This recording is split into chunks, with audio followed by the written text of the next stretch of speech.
Assalamu alaikum, you're watching Views and News and I'm Faisal Rahman live from our Islamabad studios. Today we'll be talking about the current status of Pakistan regarding the FATF issue.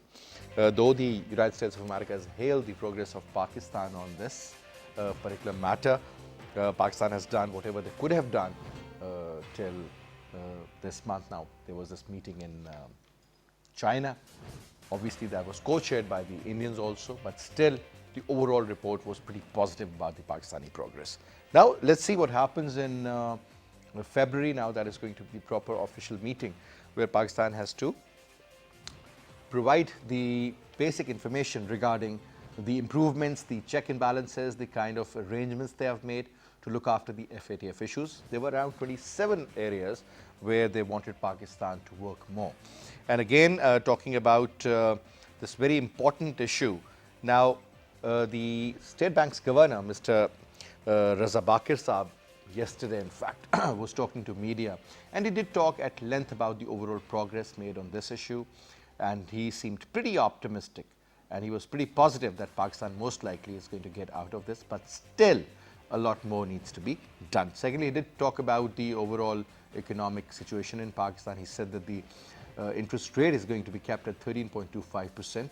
Though the inflation is expected to hover around 11 to 12%. That is pretty high, by the way. But he says that in the medium term, we expect that the inflation is going to go down by whatever steps that have been taken by the government of Pakistan. Other than that, he also said that the current account deficit has gone down. He was referring to the first 6 months of the current fiscal year. And he said significant improvement has been seen. But obviously, there is a lot more that the government is planning to do. But the effects, the trickle-down effect primarily is going to be witnessed soon. So to talk about this, we have with us in our studio, on my right, is Ambassador Dr. Manzoor Ahmed Saab. He's the former ambassador to World Trade Organization. Thank you very much, Ambassador, for taking out your time and being here. And we also have with us Dr.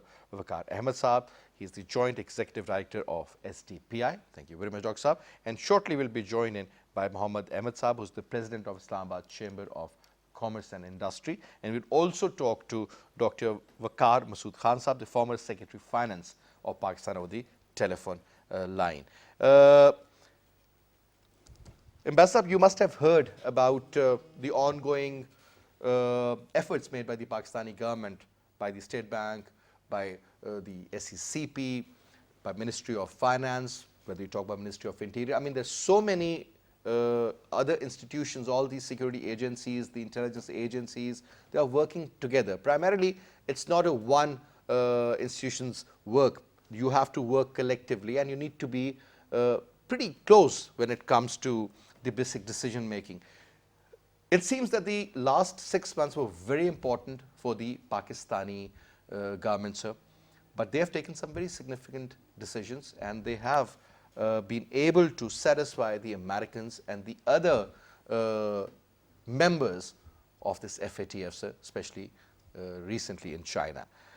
Your take, sir, areas where we still need to show more improvement and areas where you believe that we have done enough and that is good enough for the satisfaction level of the Western world. So your take.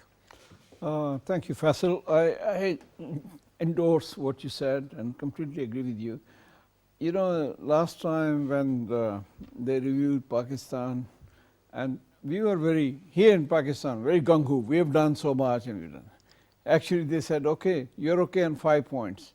But others, maybe a few points, you made some progress, but you are lagging on many others. But this time, this last week, the meeting that you referred in Beijing, I think they cleared us on 14 points. So I think we are much better off than we were, for the last 2 years. I mean, since 2018. I think they realized that the State Bank has done much more. Previously, I think 2 of the things they were really concerned that you say there's so many prosecutions, but what has actually happened? And we couldn't really say that so many people have been convicted. Are these organizations which are under the UN sanctions list? What have we actually done? And now we could actually show what we have done, about their accounts being frozen, etc. So the key things, there are many other things like you mentioned, coordination, etc. It's much, much better. So we have made a lot of progress. So, do you think the coordination among various institutions, was that the problem? Because there were reports that some of the intelligence agencies maybe are not sharing enough info among each other. It was a problem. It was a problem, yes. And it's now much, much better. I think, personally, I'm not an expert on this, but I think State Bank took a lead. And I think they've gone to the other extreme, even genuine. If you get from your brother $10,000, they will really investigate you. Where, why, what not. I'm the president. But there has to be a thin line between harassment and sort of keeping a check on someone. It's almost getting to harassment. Yeah. We'll definitely talk about that. Now, Dr. Saab, since you were associated with SDPI for such a long time and you keep a very close eye on the economic indicators and everything. Now, we'll definitely talk about that, but let's talk about FATF issue first, sir. It seems that the State Bank governor, Mr. Bakir, was pretty optimistic about the overall progress made regarding FTF so far. But again, he said a lot more needs to be done. So let's identify the areas where you think more needs to be done and where Pakistan has shown significant improvement, sir. Thank you, Faisal Sahab. I think your point is exactly spot on, because I think not only Mr. Raza Bakir, if you ask me in my own personal capacity, even I am very optimistic that Pakistan has made progress on most of the measures, I would say. Even when FATF or ICRG says that you have made partial progress for a country which is starting from a level of knowledge which is very rudimentary in these subjects on dealing with money laundering or countering terrorist financing, making this sort of progress in less than a year is something which is of course worthy of praise. My only sort of point over here is that while we are optimistic that we could get out of the grey list in about, let's say, 6 to 8 months period, the challenge is how do you remain off this list? So this is not the first time.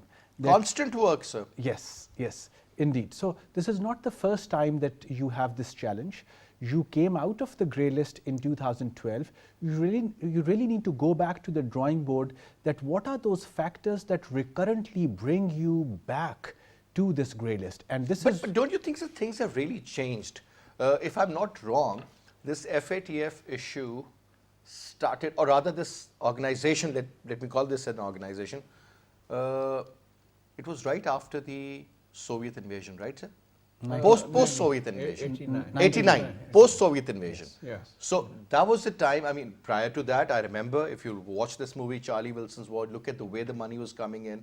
I mean, it was very open that if the ambassadors or the senators out there were able to collect 500 million, they would get an equal amount from Saudi Arabia, from other supporting countries like UAE for that matter. Yeah. But right after that, so that was something they were worried about. Yeah. They did that. 1989, sir. That's correct.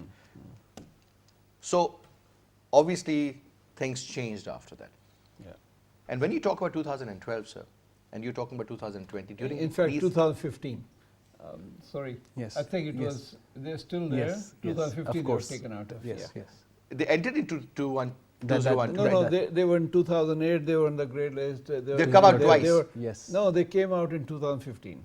But they were there twice. Yes, yes. Yeah, 2008 and then from 2012 to 2015. 15. Yeah.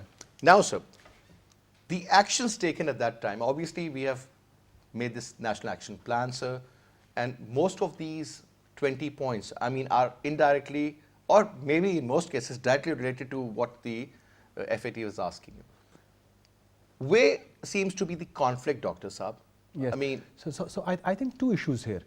You made The le- disconnect, yes, basically. you made the legislation after 2012, basically.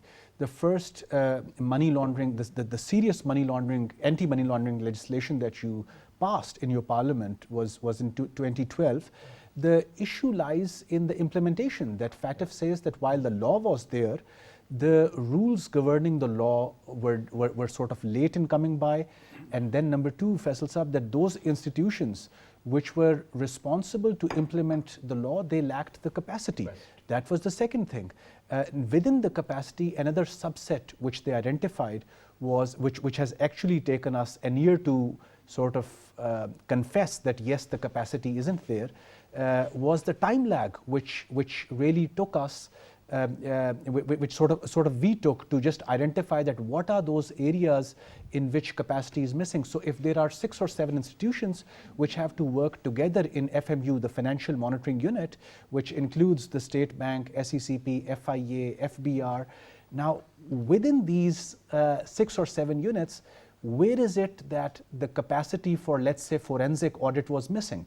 It has really taken us time to identify it. It is just about 2 months back that State Bank were given 2 foreign consultants by a donor organization to help them understand what is it that Asia Pacific Group is asking for. So now this is a genuine matter, that why is it that in 2012 we did not identify these capacity gaps, and the question of coordination which you were discussing with Dr. Manzoor Saab is equally relevant at the moment. This is precisely the question which prevented us from effective implementation of NAP, which is the National Action Plan, basically. So this is, I think, a key question at the moment in the next plenary of FATF here, that you have developed SOPs for these agencies which are going to implement 27 functions, but FATF just needs to be sure, and particularly ICRG needs to be sure that those SOPs will be followed. now, Ambassador Saab, 27 areas were identified. Yeah. Obviously, there are 2 things. One is the will of the government, that seems to be 100% there, sir. Second is about the capacity to do it, sir. Do you see some sort of a disconnect or some sort of a variation there, sir? Yeah. Yes, both are very important, will and capacity. Maybe we thought that we have the will. Others who judged us, they didn't think that we have the will. And the others capacity. And I think now we are getting there, that both these things are coming together, the will as well as the capacity. The other major issue is, besides these technical things, that whether you have the political clout. Sorry, I forgot it. Political. You need.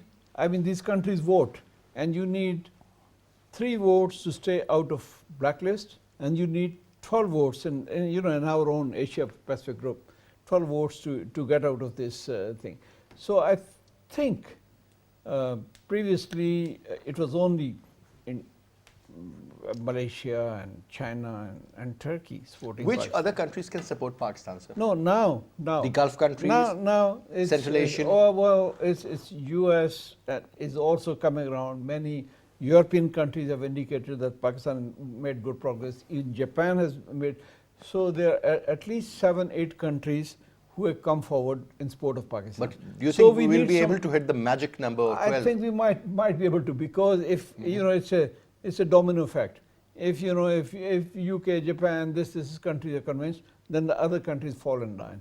So we are not that far. I think we are there. You seem to be pretty okay with it, so that most likely we'll be able to get out of this grey list, sir, and get back to the You see, the white area.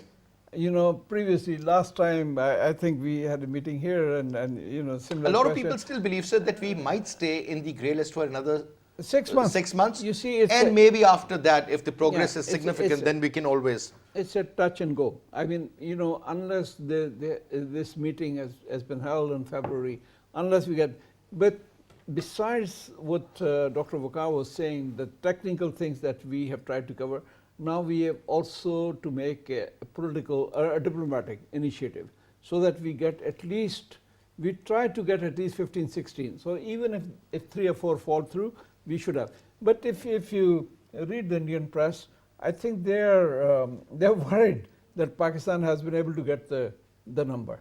So we wouldn't know, but it seems positive that we are getting there. Even the negative propaganda, I remember, was there even the last time. I mean, No, the last Indian time media we were not neither what I'm saying is technically that qualified nor politically. we were scared that we might be pushed into the black area. No, You never know.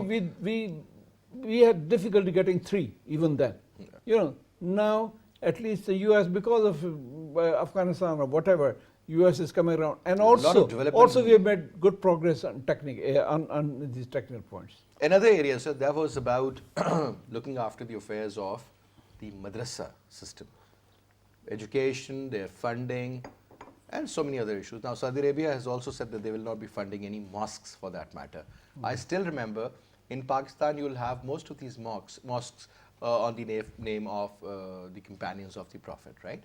And then we see even now that there are small boxes in small shops just for the chanda purpose, that the mosque is even under repair or is under construction, and people give money. A.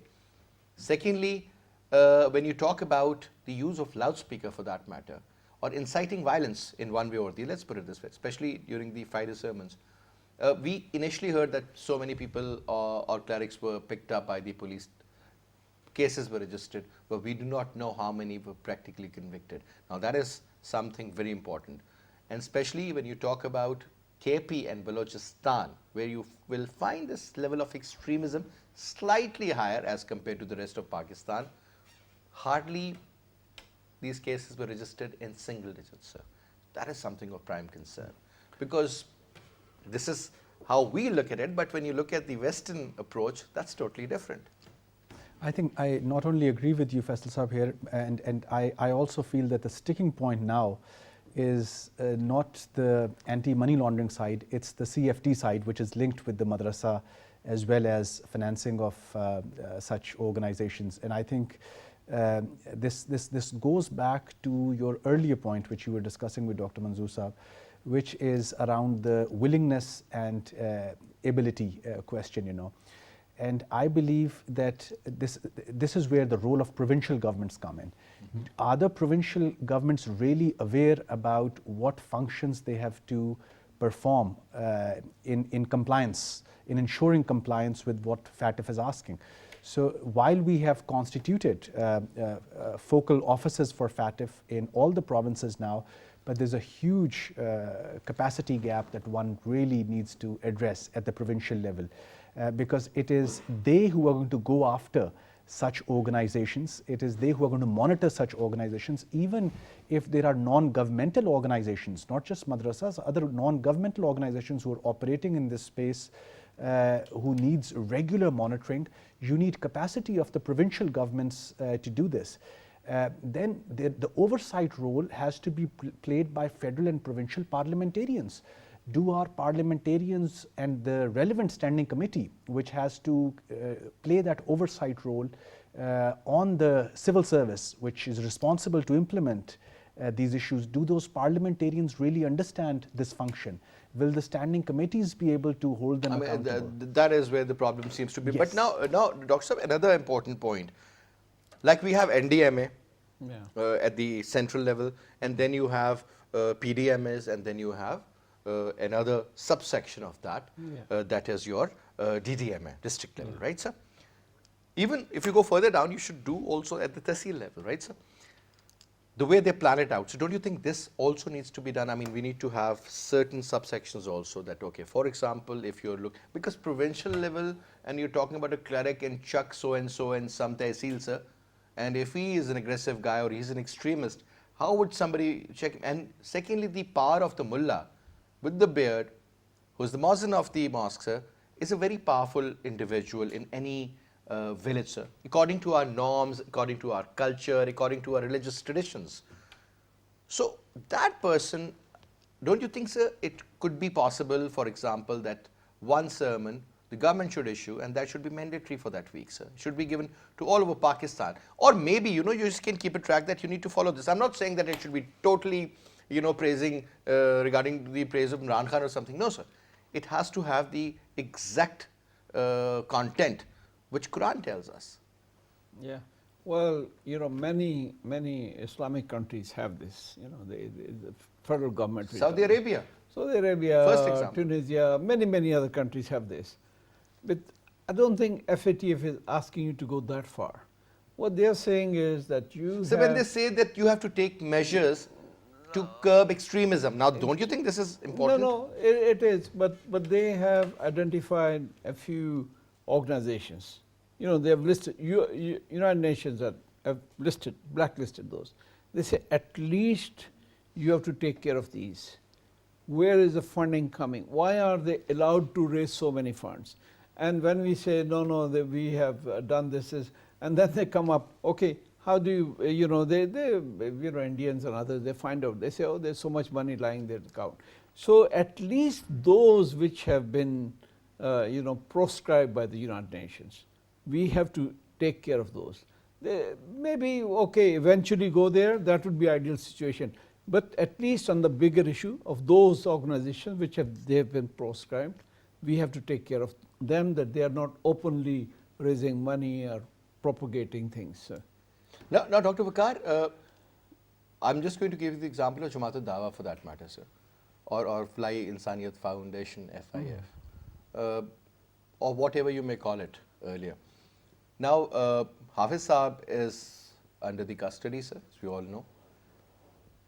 But if the case is not proven against him, for example, sir, maybe the Americans look upon him as a terrorist or the Indians look upon him as a terrorist, but as far as our laws are concerned, and if you go through by proper procedure, the point is that nothing has been proven against him.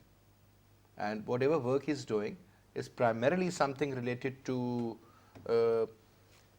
support of the people, whether you talk about the issue of earthquake, or maybe you're talking about some floods in Pakistan. Other than the military, sir, this is the only organization you will see working there. Practically, I've seen it with my own eyes, sir, providing food to the poor, looking after them, providing tents, even doing the rescue operations. We'll talk about that important point, sir, but we've been told that we have with us Dr. Waqar Masood Khan Sahab, the former Secretary of Finance. Dr. Sahab, Assalamu alaikum.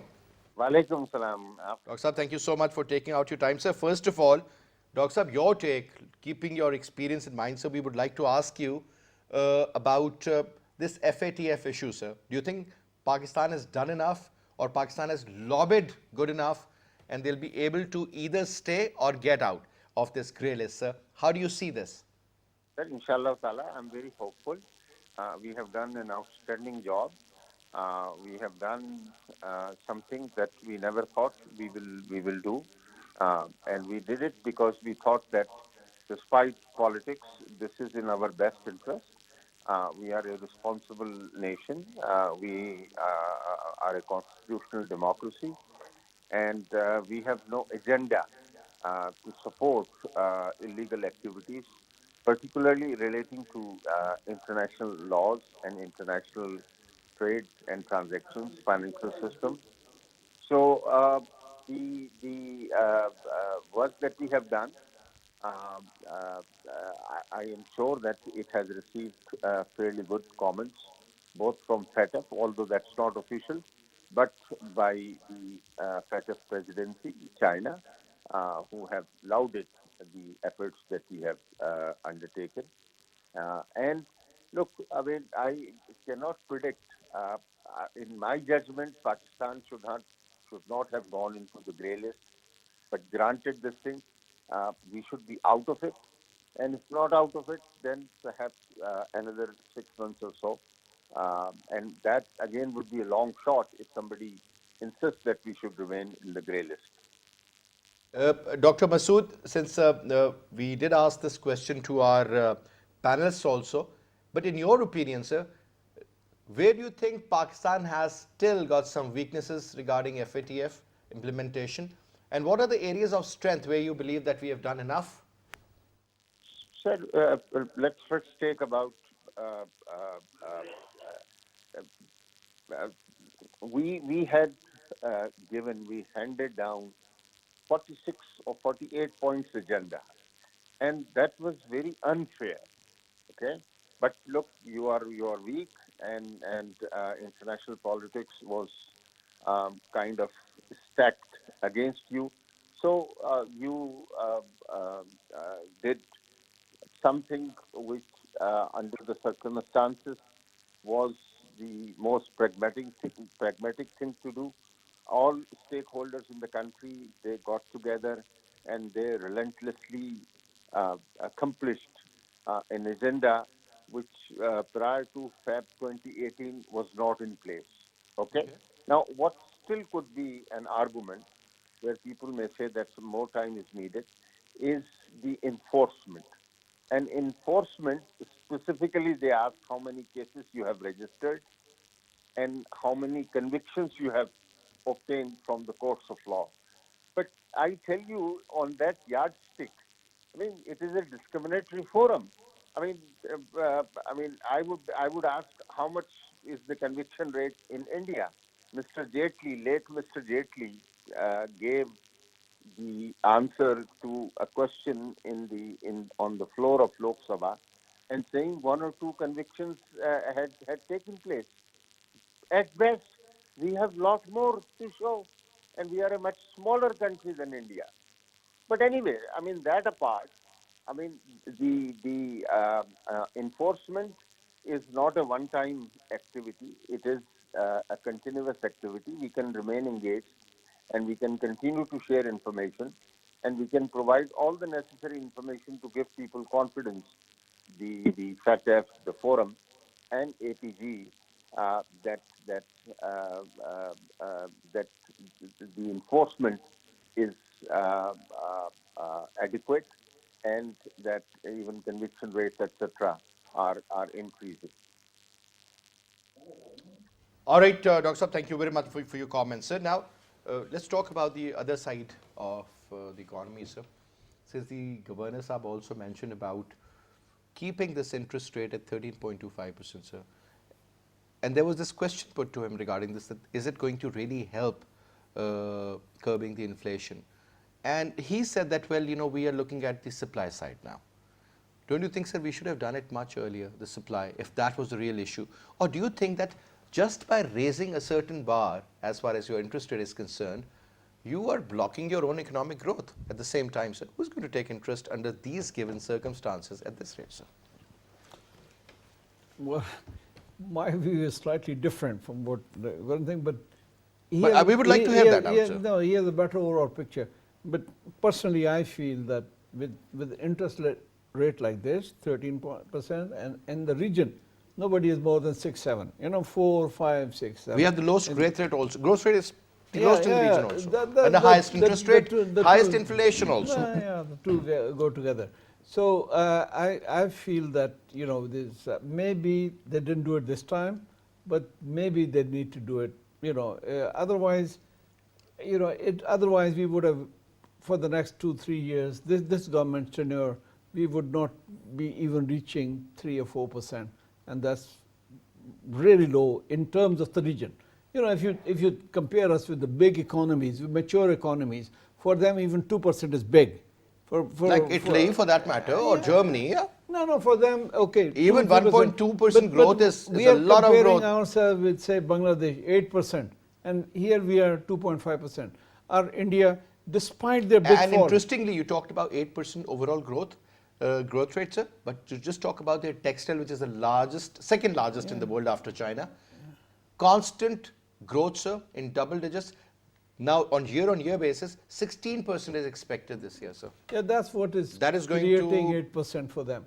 be No, amounting but somewhere what I'm like saying $8-9 is, billion. You know, India or you know, other countries, maybe Afghanistan is like us, but Afghanistan is a war-torn country. It's not, you know, it's got other problems. We should at least be aiming where we were, you know, 5.8% when this government came.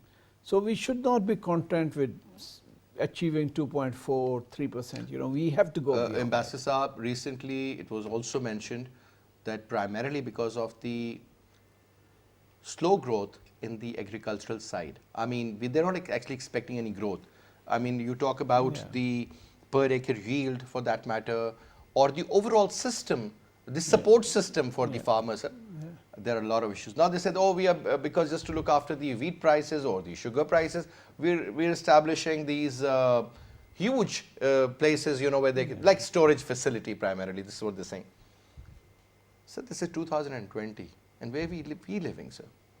Yeah. We always claim that agro-based country, sir, and our total share is not even 19% in the overall economic setup. Sir. Okay, you know, on agriculture, maybe there are some natural factors. There lots of, I mean, there are inefficiencies, but there are other factors.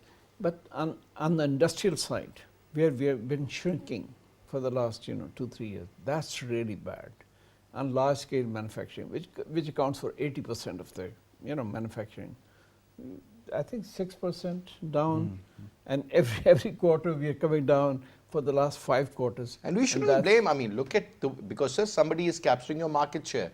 Somebody is looking after those affairs. You have lost that market share. Yes, yes. And Dr. Saab, in economics and in marketing, they say that if you have lost one customer, in order to get him back, you need to spend 8 times more money rather than going after another new customer.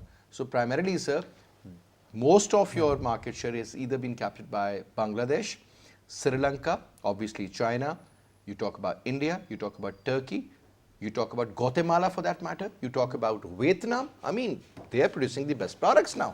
Maybe, if I can just add 1 or 2 points in this very important discussion, you know. One is that during the initial phases of any IMF program, you have very little room to really maneuver or sort of bring in your own policy ideas, which is very unfortunate. That's the way the programs are negotiated. So in the first year, you always expect high policy rates. And this is what happened back in 2013. This is what happened back in 2007, for example. And unfortunately, that comes at the cost of private sector borrowing. And as Manzoor Saab also said, that in turn leads to contraction and growth of commodity producing sectors. What I'm sort of a little more concerned about is the lack of vision going forward. So, for example, there is one view that we are hearing from the State Bank, which believes that growing beyond 3.8% is not something that Pakistan should take a risk on. They see 3.8% as the threshold level. They believe that if you'll grow beyond this percent in the medium run, this can bring back the balance of payments problems again, because your imports start to rise. But sir, how long can you put a check on the imports? That's right. That's right. The governor also said that, you know, we've been able to, you know, sort of, it was around less than $3 billion, the current account deficit I'm talking about, during the first 6 months or the first half of the current fiscal year, sir. And the other view is from the Planning Commission and Ministry of Commerce, which is supposed to roll out the strategic trade policy framework next month, basically. And their view is what So this trade policy is announced every 3 years now? After every 3 years. Every 3 years, okay. Now it's become 5 years. 5 years? Is it? I remember it used to be on yearly basis. There was a Yearly time. basis, then 3 years. Then okay, now it's 5 years. Yeah, So, I think so. So therein, of course, Planning Commission. That is also questionable, by the way, so yes. 5 years. Things are changing so drastically. And the political cycle would have expired even before that. You know, there would be elections, and maybe the new government doesn't adopt the previous trade policy. So you're right. But I think the Planning Commission camp sort of has a different idea about growth. They see it in terms of the peer economies, where you are saying that Bangladesh is growing at 8% or South Asian average is above 6%, for example. So we really need to have alternate pathways to see how we can grow beyond 3.8% and still not give rise to imbalances. So that's one. The other part is around your question, what you informed us about, Mr. Raza Bakar's view, that the actual challenge of exports lies with the supply side factors. Now, I think when it comes to the supply side factors which are in the hands of the central bank. Well, he did talk about the supply side, but that was regarding the inflation. That we are looking after the supply of the basic food items for that matter. Absolutely. Now, on the supply side, just talking about the productivity or exports, for example, there are certain elements which are in the hands of the central bank, which is the export financing rate, long-term financing rate, and they have done well on that. They continue to offer very attractive rates. But the actual supply side problem lies in the current memo which has just been released by Pakistan Business Council, where they are saying that you had promised us power and gas rates, you had brought more certainty in power and gas rates. There were low rates for electricity for export-oriented sectors, and that has just been rolled back last month. So now even if you are an export-oriented sector, you get to pay a standard rate. So that sort of ends up disturbing their cash flow per se. The other supply side issue, you have been discussing it in your program previously, is that they would like to see more expediency on the refunds issue. There are refunds which are stuck since 2008. And reconciliations, the rebates, basically. yes, and reconciliations haven't taken place, you know. And then, of course, there will be supply side issues which are related to regulatory reforms such as labor, environment, municipal regulations, which are due under the Better Business Regulation, which BOI has to do basically. So I think this is where expediency is required, and the business community also met with the Prime Minister day before yesterday, literally begging him to reconsider the policy rate if there was no issue or no headway that could be made on other supply side issues. But therein, of course, Prime Minister has to exercise prudence because your central bank is autonomous. So Prime Minister cannot influence the central bank in theory, of course. Sir, I remember when Ishaq Dar Sahab was the finance minister.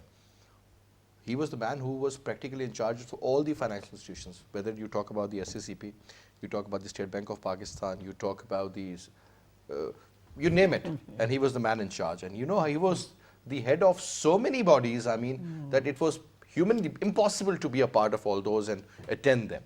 73 committees. Remember, sir? 73, just imagine. Including the other Yes. Now, my point is, sir, that he was the man, people believe that, you know, he knew the trick of the trade. For example, keeping dollar well under 100 or around 100.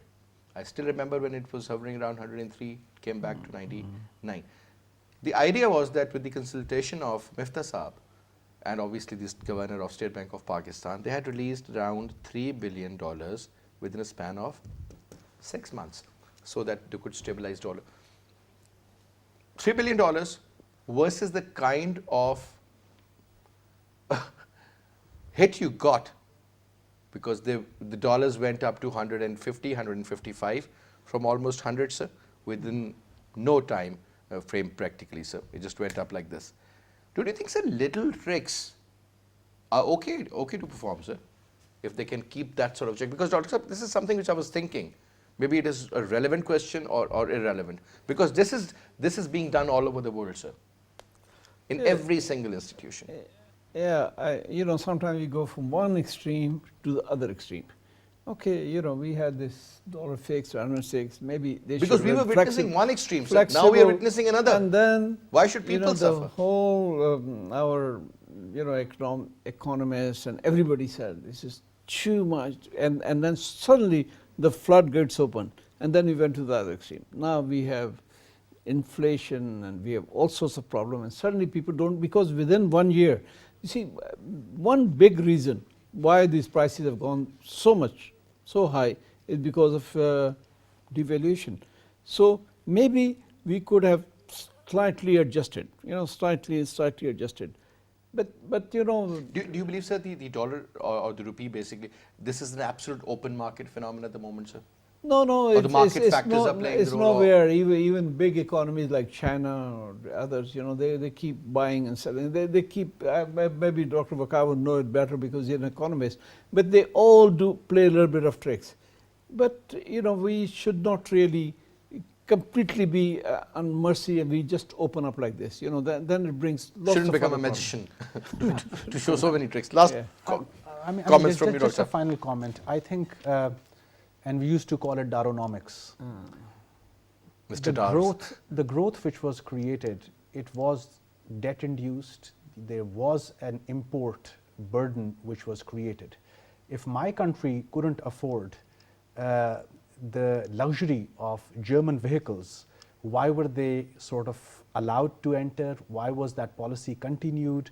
If my country couldn't afford Benefiting a few, sir. That's for sure. I mean, you look after, you scratch my back, I'll scratch yours. I mean, this is how $5 billion it works. of food imports, almost $2.5 billion of luxury vehicle, $2.5 billion of mobile phone accessories and cell phones which were coming in, So it was literally, the house was on party, and anybody could import anything they like. And how were you financing it? You were financing it through short-term Chinese loans, basically.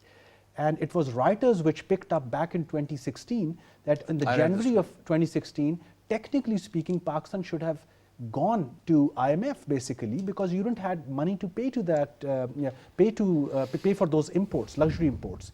And China at that moment kept you sort of sailing just because they wanted the early harvest program of CPEC. The phase one was in progress at complete. that time. A lot Yes. of money was pouring in, so they could sail, as you earlier mentioned. But anyway, Doctor, thank you very much. It was a pleasure having you in Basit, and that's all we have for this. I'll see you tomorrow, inshallah, at 8. Till then, you take good care. Khuda Hafiz.